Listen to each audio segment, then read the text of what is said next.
There's a subway station in New York that's been closed for decades. But every night, trains still pass through it. And the people who work there are told one thing: don't look. I didn't listen. Welcome to Night Archive. I'm your host. And tonight, I'm not telling you random stories. These are 3 encounters that happened to me. 3 nights in New York that I still can't explain. Because this city isn't just crowded with the living. There are things here that never left. The first one happened in February 2023. I was working on a documentary project, photographing subway stations. That's how I ended up on the last train, passing through a place I was never supposed to see. City Hall Station. It was February 2023. I've been working as a transit photographer for a documentary project, and I'd finally gotten unofficial permission to photograph City Hall Station during a supervised visit. Unofficial is doing a lot of work in that sentence. My contact, a transit worker I'll call Marcus, had agreed to let me stay on the 6 train as it looped through, just for a few minutes, to take photos before the next train came through. 20 minutes, Marcus said, as we stood on the Brooklyn Bridge platform at 1:47 a.m. You take your shots from the train, and when we loop back, you get off. Don't, and I mean this, don't step onto the platform. Don't leave the train. The train was empty except for us. The fluorescent lights hummed their perpetual headache song as we lurched forward into the tunnel. Marcus stayed in the operator's car. I pressed my face against the window, camera ready. Then we rounded the curve, and City Hall Station opened up before me like a ghost cathedral. My God, it was beautiful. Even with 100 years of dust and darkness, you could see what it had been. The arched ceilings glowed ochre and cream in my camera flash. Brass fixtures had turned green with age. The chandeliers were gone, but their anchor points remained like stars in a dead sky. I was firing off shots, my breath fogging the window, when I saw her. A woman stood on the platform. She wore a long, dark coat, the kind from the 1940s, with a fitted waist and padded shoulders. A small hat perched on her pinned curls. She was looking directly at me. My hands went cold. The camera slipped an inch in my grip. "Marcus," I called out, my voice cracking. But the train was already moving, the curve taking us away from her. I stumbled toward the operator's car, my footsteps echoing in the empty train. "Marcus, there's someone—" "No, there isn't." His voice was flat, hard. He didn't turn around. "I saw her. I saw—" "No, you didn't." The train slowed. We were coming back around. The loop. I would pass the platform again. Every part of me said, "Don't look." But I looked. She was closer now, much closer. Standing right at the edge of the platform, precisely where the doors would be if this train stopped. Her face was pale. Not white, but that particular bloodless pale you see in old photographs. Her eyes were dark hollows, and her mouth was moving. She was saying something. The train slowed further. Too slow. We were going to stop. I looked at the door panel. The lights were shifting. The doors were going to open. "Marcus!" I screamed now. "The doors!"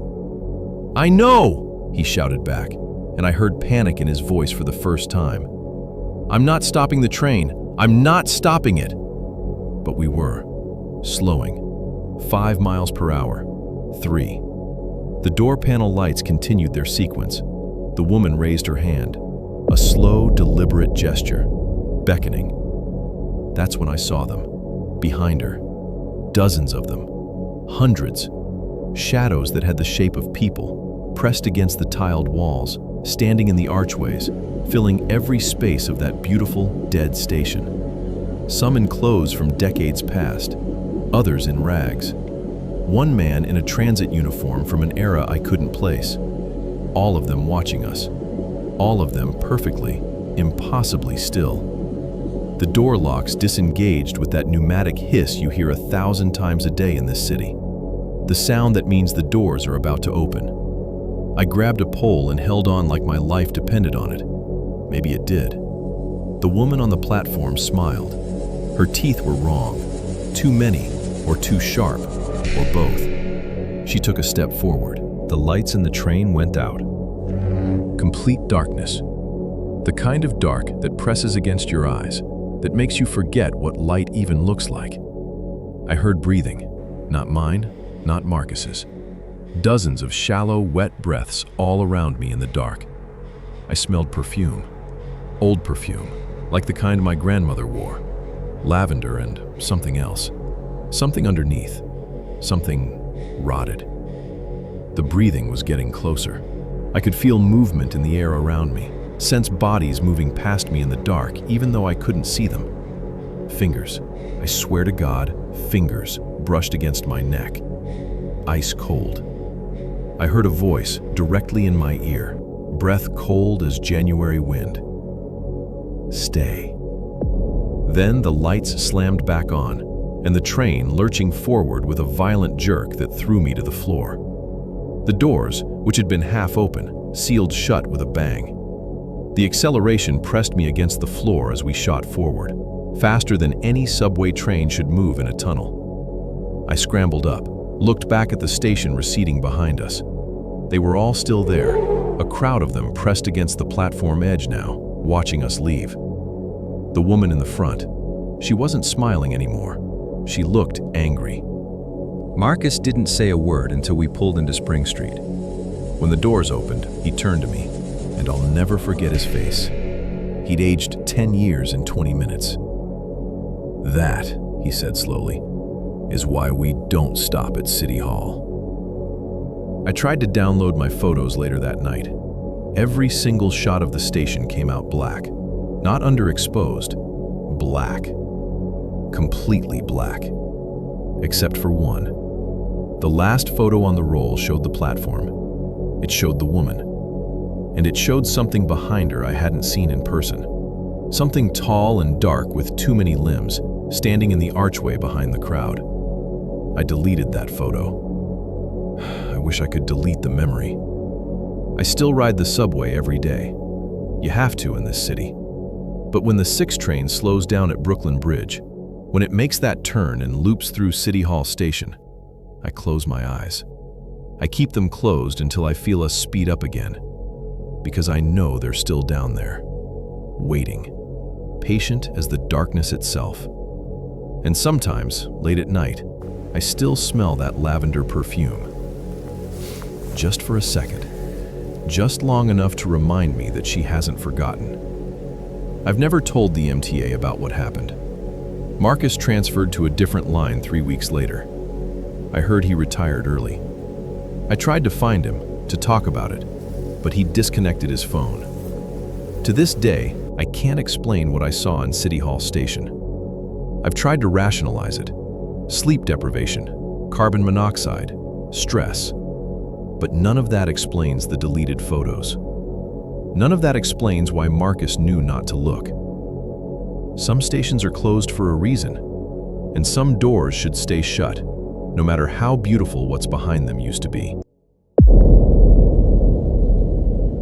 The building at 247 West 83rd Street is beautiful in the way only pre-war Manhattan architecture can be. Built in 1928, all Art Deco flourishes in limestone facade, elevator doors inlaid with geometric brass. The kind of building that whispers old money and old secrets. I moved into apartment 7C in September of 2022. My landlord, a man in his 70s named Mr. Kasparov, had been reluctant to rent to me at first. When I asked why, he'd looked at me over his glasses and said, "Apartment 7B has been empty for 30 years. Some tenants find this unsettling." I should have asked more questions. I should have asked the right questions. The first month was perfect. High ceilings, original molding, a working fireplace. The apartment had ghosts of a different kind, the kind made of history and charm. I loved it. The sounds started in October. I'd be reading in bed, lights off except for my reading lamp, when I'd hear it. Footsteps in the apartment next door. 7B, the empty apartment. Not loud, but distinct. the particular creaking rhythm of someone walking across old hardwood floors. At first, I assumed someone was viewing the apartment, but when I checked with Mr. Kasparov, he was adamant. 7B is not being shown. It's not for rent. Why not? He'd paused too long before answering. Structural issues. We're resolving them. A week later, I heard music. Old music. The kind that crackled with record player static. A woman's voice singing in what might have been French, though the words were too muffled to make out. It was coming from 7B, clear as day, at 2:17 in the morning. I knocked on the door. The music stopped instantly, completely, like someone had pulled a plug. I stood in that hallway for 5 minutes, my hand still raised to knock again, listening to the absolute silence that followed. The next morning, I asked Mrs. Chen from 7D about it. She'd lived in the building since the 80s. When I mentioned the music from 7B, her face did something I can't quite describe. Not fear exactly, something worse. Resignation. "Don't knock on that door," she said quietly. "Don't ever knock on that door." "Why? What's in there?" She just walked away. Actually turned and walked away mid-conversation. I should have left it alone. I know that now. But curiosity is a terrible thing. 3 days later, when Mr. Kasparov came by to fix my radiator, I asked him directly, "What happened in 7B?" He set down his tools, slowly. "You've heard something. The music, the footsteps. Mr. Kasparov, someone is in that apartment, and No one is in that apartment." His voice had gone cold. "Miss Torres, in 1952, a woman named Catherine Merritt lived in 7B. She was an actress, off-Broadway, before it was fashionable. Beautiful woman. Troubled. Her fiancé broke their engagement. 2 weeks later, she locked herself in the bathroom and..." He stopped. "They found her 3 days later." The radiator hissed. Steam curled into the air between us. "Since then," he continued, "we've had 17 tenants in 7B. The longest anyone stayed was 4 months. Most left within weeks, so we stopped renting it. Better empty than..." He didn't finish the sentence. That night, I heard her voice for the first time. Not music, not footsteps. Her voice, speaking, through the wall. "Can you hear me?" I was lying in bed, rigid with fear, staring at the wall I shared with 7B. "I know you can hear me." It was a woman's voice, soft, almost kind, almost. "Everyone hears me eventually." I didn't answer. I don't know why that felt important, not answering, but it did. "That's all right," the voice continued. "You don't have to talk. Just listen. Just stay with me. It's so lonely here. Do you know how long I've been alone?" I pulled my blankets up to my chin, feeling ridiculous and terrified in equal measure. "I used to be beautiful," she said. "Men would stop on the street to watch me walk by. Did you know that? I could have had anyone, but I wanted him. Only him. And when he left..." Her voice changed, dropped an octave, became something else. "When he left, I realized something. If I couldn't have him, I'd have everyone else. Forever and ever and ever." The scratching started then, on the wall. Fingernails on plaster. Steady, rhythmic. Scratch, scratch, scratch. I bolted upright, turned on every light in my apartment. The scratching continued. Then it moved, from the shared wall to my front door. She was in the hallway. Scratch, scratch, on my door now. I stared at it, watching the peephole, watching the door handle. "Let me in," the voice sang, sweet as poison. "Let me in, and I'll show you what happened. I'll show you the bathroom. The tiles are original, so pretty, blue and white. The water was so cold. Do you want to know how long it takes? How long you stay conscious? I can show you. I can show you everything." The door handle started to turn. I'd locked it. Deadbolt, chain, everything. But the handle turned anyway, metal groaning like the building itself was bending. I did the only thing I could think of. I ran to the window, opened it, and screamed into the courtyard. "Help! Someone help me!" Lights came on. Windows opened. Mrs. Chen appeared in her window, saw me, and, God bless her, yelled, "Catherine Merritt, you leave her alone!" The door handle stopped turning. The scratching stopped. I heard footsteps retreating down the hallway, the same creaking rhythm I'd heard through the wall. But these were different, heavier, wrong, like someone walking on broken feet. Then I heard it, a door opening and closing. 7B. She'd gone back. Mr. Kasparov came up immediately, still in his pajamas. Mrs. Chen came too, carrying a thermos of tea and a look that said she'd done this before. "You need to move," she told me. "Tonight, if possible. Tomorrow at the latest." "But I signed a lease." "Mr. Kasparov will void it," she cut me off. "Won't you, Dmitri?" He nodded, looking older than he had that afternoon. "I'll return your deposit, full amount. I'm sorry. I thought after all these years, maybe she'd settled." "Settled?" I asked. "She's not always active," he explained. "Years will go by with nothing. We think she's gone, but then she comes back, stronger every time. You're the third tenant in 7C who's experienced this. The others..." He trailed off. What happened to them? Mrs. Chen and Mr. Kasparov exchanged a look. "One moved to California and won't answer our calls," Mrs. Chen said. "The other, she's in a facility, upstate. She stopped speaking 3 months after moving out. Just stopped, stares at walls." I moved out the next day. My sister let me crash with her in Queens while I found a new place. I left half my furniture behind. I didn't care. I would have left everything to never hear that voice again. But here's the thing that keeps me up at night. As I was leaving, standing in the elevator with my last box, I looked down the hallway towards 7B. The door was open. Just a crack. Just enough to see inside. And in that crack of darkness, I saw her. A woman in a nightgown that might have been white once. Her hair hanging in wet strands around her face. Her eyes were holes. Not dark, holes. Empty spaces where eyes should be. She smiled at me, a beauty pageant smile, and waved. A little finger wave, like we were old friends. The elevator doors closed. I still live in Manhattan.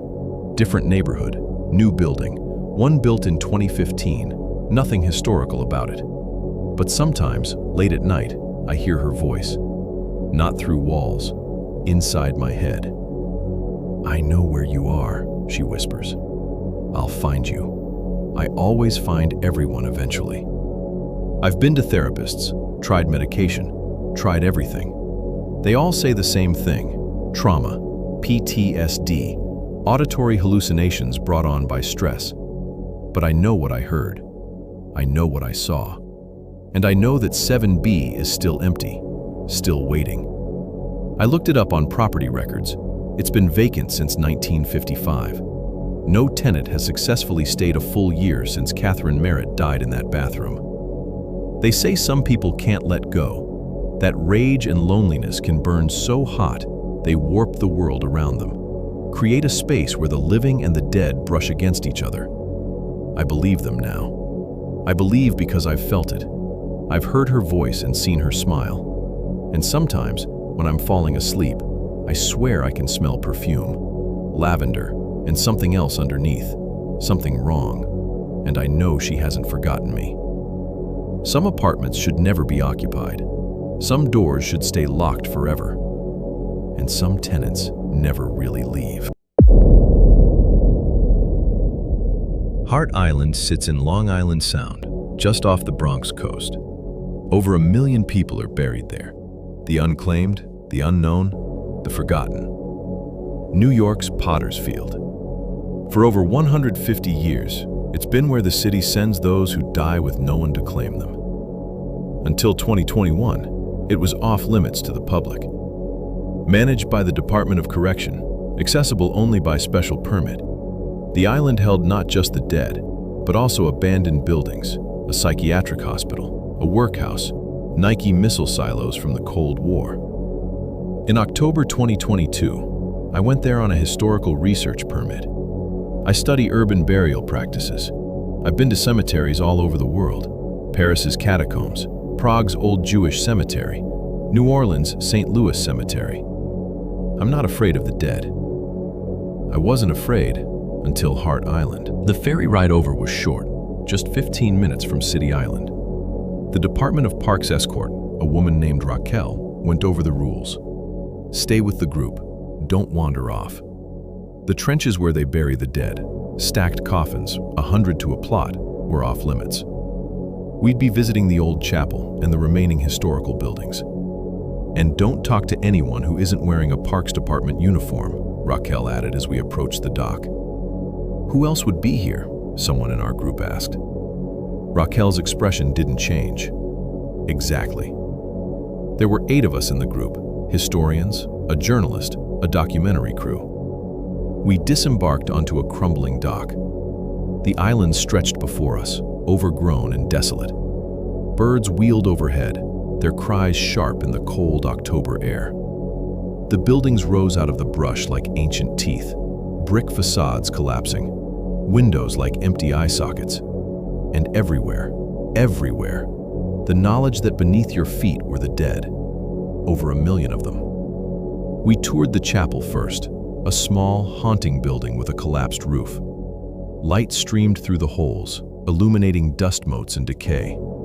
Beautiful in its way, sad. Then Raquel led us past the burial grounds. Plots marked with simple white markers, numbered and dated. Row after row after row, stretching toward the tree line. That's when I saw him. A man in old work clothes, canvas pants, a stained shirt, suspenders. He was standing among the markers, maybe 40 yards away, just standing there, perfectly still, watching us. "Raquel," I said quietly. "Who's that?" She turned, looked where I was pointing. Her face went rigid. "Everyone, we're moving to the old hospital building now. Quickly, please."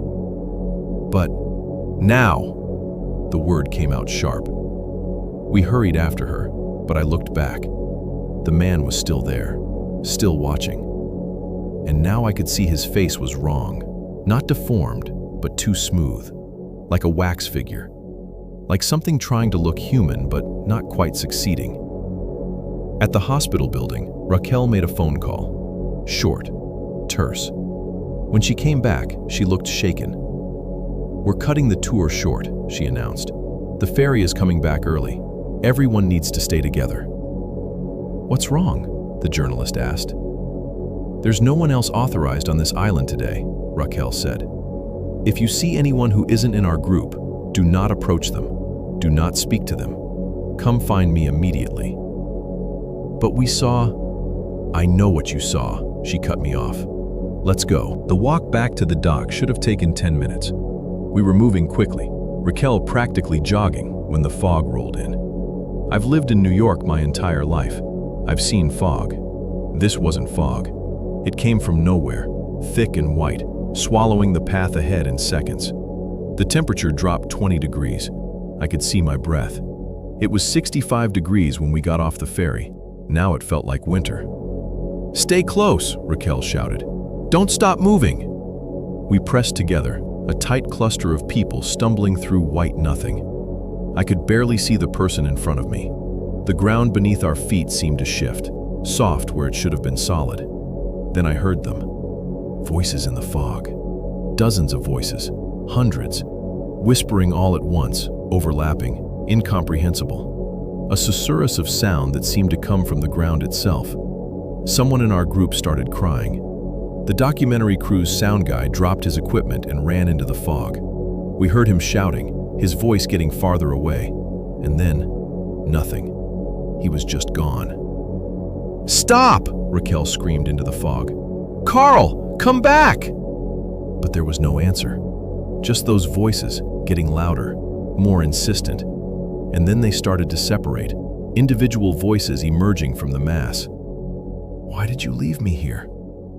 I had a name. No one came. Tell them I'm here. Please. Please!" I felt hands on me then, cold hands, grabbing at my jacket, my arms. I couldn't see anyone, just fog, but I felt them. Dozens of hands, pulling. "Don't stop walking!" Raquel was somewhere ahead. "Whatever you do, don't stop!" But the hands were so strong, and the voices were so close now, right in my ear, begging, demanding, angry. "You came to see us. Now stay. Stay with us. Stay forever." Someone grabbed my hand.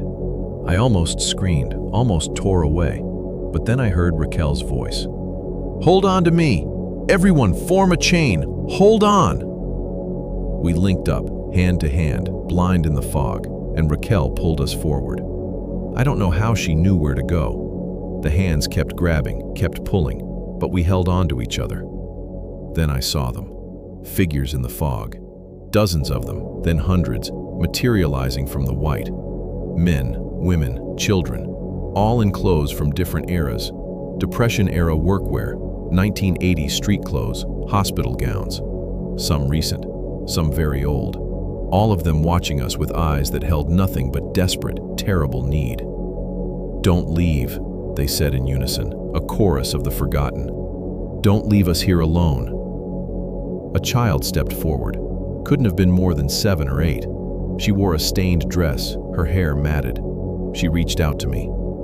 "I want to go home," she said. Her voice was clear as crystal. "Please, I want my mommy. I don't like it here." My heart shattered. I almost stopped, almost reached for her. But then I saw her feet. She wasn't standing on the ground. She was standing an inch above it. And when I looked at her eyes, really looked, there was nothing behind them. Just darkness, just empty. "Run!" Raquel screamed, and we did. We crashed through that fog, hands still linked, stumbling and falling and dragging each other forward. The voices rose to a howl behind us, angry now, furious that we were leaving. And then, sunlight. The fog ended like we'd passed through a wall, and there was the dock, clear and bright, the ferry already waiting. We scrambled aboard. I counted heads, 7 of us. Carl, the sound guy, was gone. Just gone. As the ferry pulled away, I looked back at the island. The fog was receding, pulling back toward the burial grounds. And at the edge of it, I saw them all standing in a line. Hundreds of them. Thousands, maybe. All the forgotten dead of New York City, standing at the shore, watching us leave. The child was in front. She wasn't reaching anymore, just staring. Carl was never found. The police searched the island 3 times. His body wasn't there. The Parks Department has no explanation. He's listed as a missing person. One more unsolved disappearance in a city full of them. The tour program was suspended after that. Safety concerns, they said. But Raquel told me the truth before I left. She was quitting, transferring to a different assignment, anywhere but Hart Island. "They don't rest," she said to me quietly as I was boarding the ferry back to City Island. "They can't. No one remembered them in life. No one mourns them in death. They're just there, forever. And they're so angry, so lonely. They want someone to remember. They want someone to stay." "Has this happened before?" I asked. She just looked at me, didn't answer, didn't have to. I've tried to find information about other incidents on Hart Island. The city's records are sealed, but I've found mentions, Reddit posts quickly deleted, forum threads that vanish. People who went to the island and saw things, heard things. Most of them don't talk about it anymore. One woman I tracked down hung up when I mentioned Hart Island. Another sent me a single email. "Stop looking. Forget you were ever there. For your own sake." I can't forget. I've tried. I still study burial practices, but I won't go to Potter's Fields anymore. Not here, not anywhere. There's something about places where the forgotten are buried. Something that accumulates. All that neglect, all that loneliness, it festers, it grows, it becomes something else. I think about that child in the fog. I think about Carl. I think about the 1,000,000 people buried on Hart Island, and I wonder how many of them are still there. Not just their bodies, them. And I think about what Raquel said. They want someone to remember. So I'm telling you this story. I'm remembering. Maybe that helps. Maybe that's enough. But I'll never go back to Hart Island. The living belong on one side of that water, and the dead, the forgotten, unclaimed, unmourned dead, belong on the other. Some crossings should only be made once, and some islands should be left alone. 3 stories, 3 places in New York City, 3 experiences that changed how I see this city, how I move through it, what I'm aware of, what I know lurks in the spaces between. People always say New York never sleeps, but they're wrong. Parts of it are sleeping, parts of it are dreaming, and parts of it are trapped somewhere between waking and dreams, caught in a moment of tragedy or loneliness so profound that it echoes through time itself. I still live here. I still ride the subway, walk past old buildings, see the islands in the distance. But I know now what I'm sharing the city with. The question is, do you? If you've had your own experience in New York or anywhere else, drop a comment below. Share your story. Maybe someone else needs to hear it. Maybe someone else needs to know they're not alone. And if you enjoyed tonight's stories, hit that subscribe button and turn on notifications. Because here at Night Archive, the shadows are deep, and we're just getting started. Stay safe out there, lock your doors, and remember, some places remember, even when we forget. Until next time.